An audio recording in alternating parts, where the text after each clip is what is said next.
Last summer was anything but great. Not saying it was terrible or anything, it was just pretty middle of the road.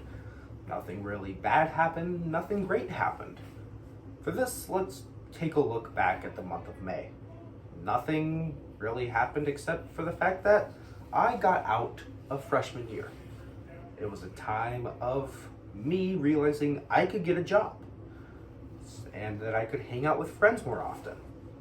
May, pure bliss. Let's fast forward to the month of June. Nothing happened in June, so let's fast forward to July. We can see that in July, I had to start saving money for the upcoming school year. And that the new NSDA topics came out. With me participating in Lincoln Douglas debate, it was very mixed. With the fact that November, December topics were okay. Could be better, but they were okay.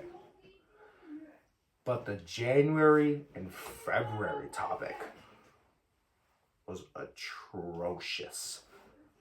It was like somebody came up, mixed Lincoln Douglas with a whole book of policy.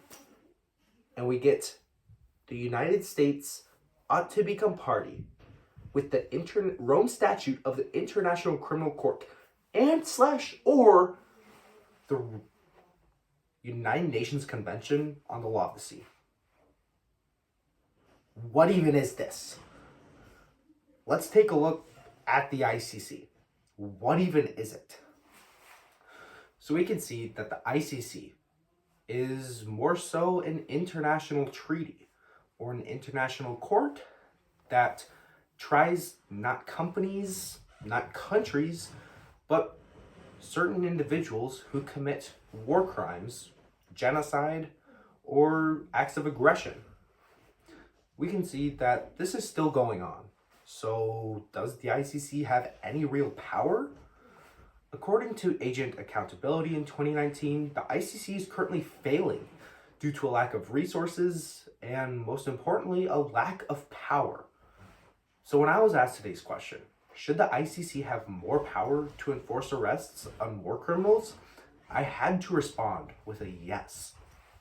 We'll explore this through my 3 areas of analysis, which are first, global justice, second, the deterrence effect, and lastly, the fact that we'll have a more peaceful world. So now moving on to my first area of analysis, which is global justice. So we can see that the International Criminal Court is international justice, pretty much. And actually, this on an international scale is failing due to this lack of power. We can see that countries need to ratify the ICC to actually be testified and actually come forth in court. We can see that CNN, November 2024, states that the ICC has labeled an arrest warrant for Benjamin Netanyahu, which is Prime Minister of Israel.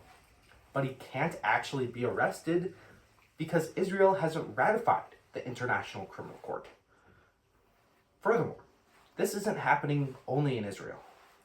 On the ICC's own website, they state that they want to arrest Vladimir Putin, president of Russia, who is committing crimes and war crimes in Ukraine. We can see that these 2 people who haven't stepped up to the plate to ratify the ICC cannot actually achieve this justice and cannot actually be tried by the International Criminal Court and be given justice. They can't be arrested because they haven't ratified it. So in this case, the ICC should have more power. Furthermore, moving on to my second area of analysis, which is the direct deterrence effect. So we can see that Stanford Law School in 2016 states that the ICC does have a deterrence effect, but it's only on certain individuals in certain contexts. The ICC is failing at what it serves to do, which is provide this deterrence effect. So to change this, the ICC should have more power to actually arrest war criminals. Furthermore, we can see that Human Rights Watch in 2020 states that if the ICC were to have more power, that we can see these crimes would go down.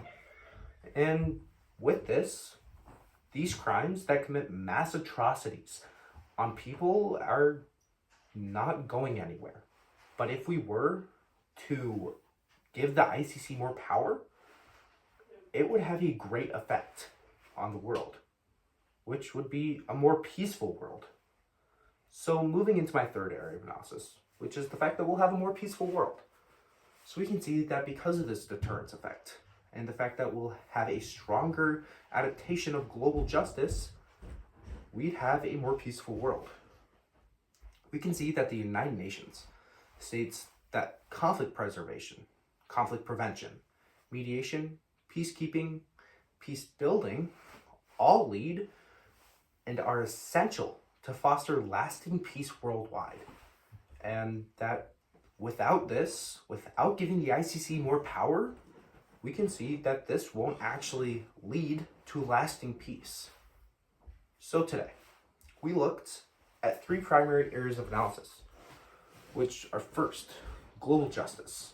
We can see that countries, more specifically individuals, are not being able to, cannot step up to the plate because their country hasn't ratified the ICC.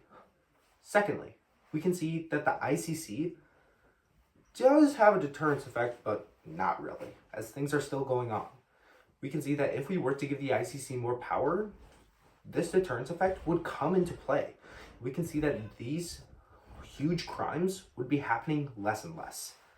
And lastly, we can see that we'd have a more peaceful world, one without conflict, one without fighting, one without as much suffering as we do in the status quo. And overall, we can see that the question, should the ICC have more power to arrest war criminals? The only answer is yes.